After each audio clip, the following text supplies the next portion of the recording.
Buenas tardes y bienvenidos al tercer final del libro de los 100 finales que hay que saber de Jesús de la Villa. En el primer final vimos cómo en la lucha de rey-peón contra rey, un peón podía coronar si no tenía oposición o si el rey del bando fuerte podía impedir que el rey débil accediera a capturar al peón fácilmente, sin que se interpusiera en su camino, en el camino del peón. En el final número 2 vimos qué podía pasar si el rey del bando débil sí que podía interponerse en el camino del peón y estudiamos el caso interesante del peón en la sexta fila o de cuando el peón llegaba a la sexta fila y vimos que la oposición era muy importante. Y en este tercer final vamos a estudiar qué ocurre cuando el peón está antes de la sexta fila y veremos el concepto, un concepto muy importante de casillas críticas, que son una serie de casillas a las que se debe dirigir el rey del bando fuerte si quiere coronar el peón y que nos servirán para guiarnos sobre cuál es la mejor jugada a hacer en cada momento. Si tenemos claro el concepto de casillas críticas, será sencillo coronar el peón si es posible o saber que no podemos coronarlo si no es posible. También, y quizá incluso más interesante, sabremos cuando juguemos con el bando débil qué debemos hacer para impedir que el bando fuerte corone el peón. Muy bien, vamos pues con el primer diagrama y con el concepto de casillas críticas. ¿Qué son las casillas críticas? Pues son una serie de casillas que tienen una peculiaridad, que es si el rey del bando fuerte consigue ubicarse, colocarse en cualquiera de estas casillas, entonces el peón coronará. Entonces, jugando correctamente, el peón puede coronar. Y el negro no lo puede impedir, el bando débil no puede impedirlo de ninguna manera. Estas casillas evidentemente dependen de dónde esté el peón, pero con el peón en quinta, que es el que se ve en este diagrama, las casillas críticas son las que están justamente, las tres que están justo por delante de él y que están marcadas en verde en el diagrama. En este caso, como el rey del bando fuerte, que es el rey blanco, ya está en una de esas casillas, necesariamente el peón podrá coronar.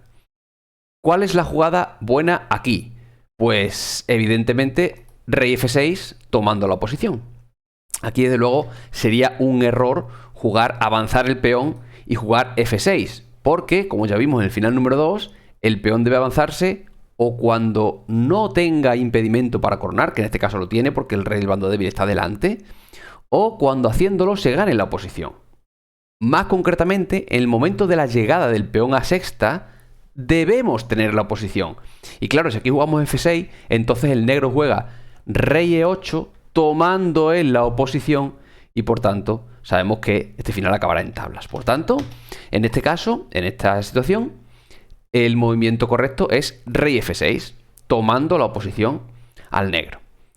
¿Qué opciones tiene el negro? Bueno, pues tiene la opción de E8 o de G8, pero ante las dos, pues el juego es sencillo porque ahora ya el rey del bando fuerte puede acceder a la séptima fila y defender el camino de coronación del peón. Y por tanto, pues ya sabemos que al rey negro no le queda nada más que jugar E7 si no quiere alejarse del peón, pero es igual porque llega F6 y ahora no se puede impedir que el peón de los dos últimos pasos puede irte a donde quiera, pero el peón hará F7 y por último F8 igual a dama y el blanco gana la partida.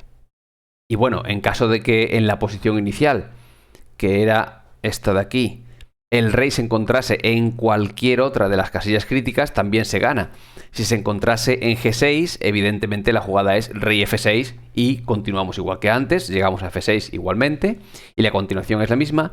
Y si ya se encontrase en F6, que es esta la situación, y le tocase mover a las blancas desde aquí, entonces ir a cualquiera de las otras dos casillas críticas también gana, porque si por ejemplo el rey a C6, el negro podría ganarle la oposición con E8, pero ahora sí es el momento de adelantar el peón y el blanco retoma la oposición y como ya vimos en el final 2, gana. Muy bien, vamos a ver algunas complicaciones que pueden surgir. ¿Y quién trae las complicaciones? Pues el peón de caballo, claro que sí, como siempre. Vamos a ver qué puede pasar en el caso de un peón de caballo. Ya sabemos que aquí hay una jugada que no es buena, que es G6 porque ahoga al rey negro, que no puede venir aquí. El rey débil está ahogado y la partida acaba en tabla, lo cual es una pena porque esta partida se podía ganar. Entonces, en la posición inicial, que es esta, las tres casillas críticas, como ya sabemos, son estas tres. Está claro que a H6 está inaccesible porque el rey no puede ir a H6. Y también ocurre que si viene a F6, no pierde, se va a ganar igualmente, pero el negro se puede defender jugando H7, el rey blanco accede a la séptima fila con F7, pero si ahora el rey negro vuelve a H8, entonces hemos vuelto a la posición inicial. Entonces digamos que F6 no pierde, pero no es lo mejor porque, porque el negro podría volver a la posición inicial. Entonces, una vez que estemos aquí, bien porque hayamos vuelto o bien porque hayamos empezado, la jugada correcta es G6. Ahora el negro juega G8, ganando la oposición, por cierto, ganando la posición el negro, pero podemos jugar H6, el negro vuelve a ganar la posición y ahora la diferencia que hay con esta situación es que en esta el negro tiene la oposición, pero el blanco lo puede solucionar ¿cómo? Avanzando el peón a sexta y ganando la oposición. Y ya sabemos que esto se gana fácilmente porque el negro, única jugada posible, G8, avanzamos el peón a G7, única jugada para el negro, F7, H7, rey en séptima, y no se puede parar la coronación de ese peón, y por tanto el bando fuerte gana. En caso de que el peón esté por detrás de la quinta fila, las casillas críticas son las tres que están delante, pero 2 filas por delante. Como curiosidad decir que en la tercera edición del libro, que es la que yo tengo en papel, este diagrama está mal, porque si os fijáis aquí, han puesto las casillas críticas como si fueran las que están delante del rey. Y no, son las que están delante del peón, en todo caso, ¿vale? Si tenéis la tercera edición del libro, que sepáis que está mal. Si tenéis la segunda edición, curiosamente, este diagrama en la segunda edición es correcto. Pero bueno, vamos a verlo, por tanto. Las casillas críticas son esas tres que están delante del peón. Por tanto, el rey del bando fuerte, en este caso las blancas, debe intentar ubicarse en una de esas tres. Aquí el movimiento malo sería rey E5. Parece que te acercas a la que tienen más cerca, que es E6, pero este movimiento no es correcto. ¿Por qué? Porque el negro tiene rey E7 ganando la oposición. Y es una oposición que ahora ya nunca va a soltar. Si intentamos movernos, la vuelve a ganar. Y si intentamos acceder a la tercera, la vuelve a ganar. Y así, tanto tiempo como queramos. Por tanto, jugar rey E5 aquí es un error. ¿Cuál sería la jugada buena? La jugada buena sería jugar rey D5, dirigiéndose a C6. La única casilla crítica a la que el rey del bando débil no puede impedirnos acceder. Él lo puede intentar acercarse, pero aún así el rey del bando fuerte llega a C6, ha alcanzado una casilla crítica y a partir de aquí el procedimiento de coronación pues es sencillo, porque el rey del bando débil puede intentar evitarlo colocándose por ejemplo en el camino del peón, pero sabemos que esto ahora no funciona porque le volvemos a ganar la oposición y ahora ya se mueva el rey del bando débil a C8 o a E8, permitirá que el rey del bando fuerte acceda a la séptima fila y ya sabemos que entonces el peón es imparable. Se mueve, por ejemplo, a C8, rey E7 y ahora ya el rey del bando débil no llega a parar este peón porque las tres últimas casillas están protegidas por el rey del bando fuerte y se acabó toda oposición posible. Puede jugar C8, puede jugar lo que quiera realmente, aquí ya no hay nada que hacer. El peón se colocará en las tres últimas casillas protegido por su rey y coronará sin lugar a dudas. No puedes pasar ni un vídeo sin salir, que no venga cuando estoy grabando, te he dicho. Bueno, y ahora después del ya acostumbrado incidente gatuno, vamos a ver qué pasaría si en la posición inicial de este diagrama, que era esta de aquí, le tocase jugar a las negras en lugar de las blancas. ¿Podrían las negras salvar la partida? Pues la respuesta es sí. Intuitivamente podría parecer que la jugada más razonable es rey E7, viniendo a impedir al blanco acceder a las casillas críticas. Pero no es buena porque el blanco puede jugar rey E5 ganando la oposición. Y entonces ahora ¿qué le queda al negro? ¿Cómo impide el negro que el blanco acceda a las tres casillas críticas? Pues no puede, porque con cualquier movimiento que haga el blanco vuelve a tomar la oposición y ahora ya en el siguiente el negro deberá decidirse por C7 o E7. Es decir, deberá venir o aquí o aquí. Y si viene por ejemplo a C7, pues el blanco puede ir a E6 y tomar una de las casillas críticas y ya sabemos que el peón coronará. Por tanto, ¿qué debería haber hecho aquí el negro en la posición inicial? Pues correctamente jugar rey E8 y ganar lo que se llama la oposición distante. El rey negro no ha ganado la oposición porque no está separado del rey blanco una casilla, pero está separado del rey blanco un número impar de casillas, lo cual significa que cualquier esfuerzo del blanco por aproximarse a las casillas críticas o aproximarse al rey negro para ganar la oposición. Por ejemplo, jugando rey de 5, se puede contrarrestar con un esfuerzo del negro, hacer rey de 7 y ganar la verdadera oposición. Ahora sí tienen la oposición. Entonces digamos que la oposición distante, separarse del rey enemigo un número impar de casillas, no es la oposición, pero sí te pone en una situación en la que podrás ganar la oposición cuando llegue el momento.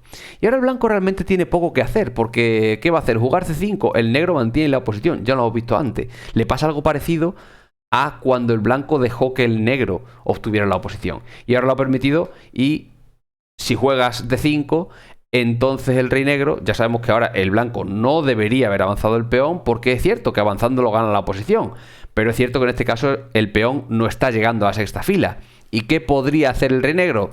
Colocarse en las dos filas de delante, y el blanco ahora no puede volver a ganar la oposición, porque tiene su peón que le molesta. Y ya sabemos que el rey negro, colocado en esas dos casillas delante del peón, no se le puede echar de ahí y no se puede ganar la partida. Usando el mismo principio de oposición distante, si en este diagrama le tocase mover a las blancas, ¿cuál sería el movimiento mejor para las blancas para no perder la partida? Para que el negro no pudiera coronar ese peón. Para el vídeo si quieres un momento, piénsalo despacio y llega a la conclusión correcta de que la jugada correcta es rey B1, tomando la oposición distante. ¿Qué puede hacer el negro? Acercarse, ganamos la oposición.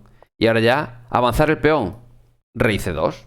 Nos ponemos delante, el negro no puede volver a tomar la oposición porque necesitaría poner el rey en C2 y ya está su peón.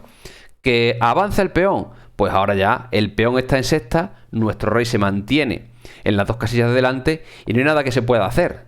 Si no estoy en esta, si no estoy en C2, pues estoy en C1. Que el negro viene, le gano la oposición. Que el negro me amenaza, me encierro en C1 y ya sabemos que aquí no hay forma de ganar porque al negro ya solo quedan dos opciones. O hacer rey C3, que es la señalada en rojo, y ahogar al blanco, o irse lejos del peón y regalarlo y hacer tabla igualmente. Y ahora por último vamos a ver por qué en el caso de que el peón esté por detrás de la quinta fila, las casillas críticas están situadas dos filas por delante del peón. ¿Por qué no justo delante? ¿Por qué dos filas por delante? Pues porque el hecho de que esté situada dos filas por delante permite lo que se llama el uso del tiempo de reserva. Supongamos aquí le toca mover a las blancas. El rey está en una de las casillas críticas, por tanto el peón debería coronar, pero ¿cómo podemos seguir avanzando? Porque claro, el rey necesita abrir camino para su peón, pero el rey del bando débil nos ha ganado la oposición. Y entonces, ¿cómo podemos seguir avanzando con el rey? Si intentamos hacernos a un lado, el rey del bando fuerte, por ejemplo, si intentamos hacer rey F5, pues el rey del bando fuerte hará rey F7 y volverá a ganar la oposición. Entonces, ¿cómo podemos avanzar en este caso? Ay, perdón, se ha visto. ¿Cómo podemos avanzar en este caso? Pues con el uso del tiempo de reserva. Si ahora jugamos, el blanco juega G4, ahora son las blancas las que tienen la oposición, porque le toca mover al negro.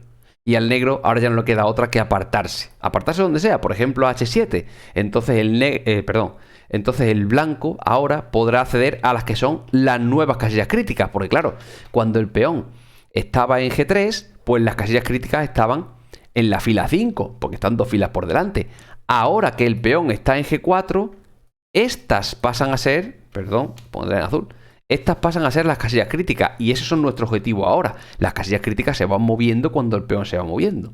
Entonces, ahora el negro tiene que ceder una de esas tres. Si se va a H7, entonces el rey fuerte se coloca en F6 y ha conseguido acceder a una casilla crítica y coronará. El negro puede intentar evitarlo, como es el peón de caballo, puede buscar el truco ahí en la esquina, pero realmente no hay mucho que hacer porque ya sabemos que aquí jugamos G6, el otro juega G8, única. Volvemos a usar el tiempo de reserva porque aquí, antes, cuando el negro jugó G8, ganó la oposición. Pero entonces usamos ese tiempo de reserva, ese movimiento del peón que podemos hacer, y ahora es el blanco el que gana la oposición al negro. El negro tiene que irse otra vez siquiera a la esquina.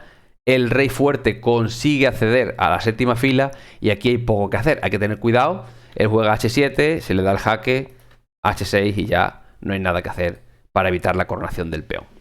Por tanto, ¿por qué dos filas por delante? Porque el hecho de tener las casillas críticas dos filas por delante del peón nos da la oportunidad de que en caso de que el rey débil nos gane la oposición, perder entre comillas un tiempo con el peón para recuperar la oposición y poder seguir avanzando. Pues esto es todo lo que tenemos en el final 3. Es un final completo, merece la pena colocar el tablero, repasar el vídeo posición a posición, jugar las jugadas en el tablero y memorizarlo bien. Con estos 3 hemos visto todo el recorrido, desde la segunda a la quinta, qué pasa en la sexta y qué pasaría si no hubiera oposición, para que el bando fuerte, en un final de rey-peón contra rey, corone su peón.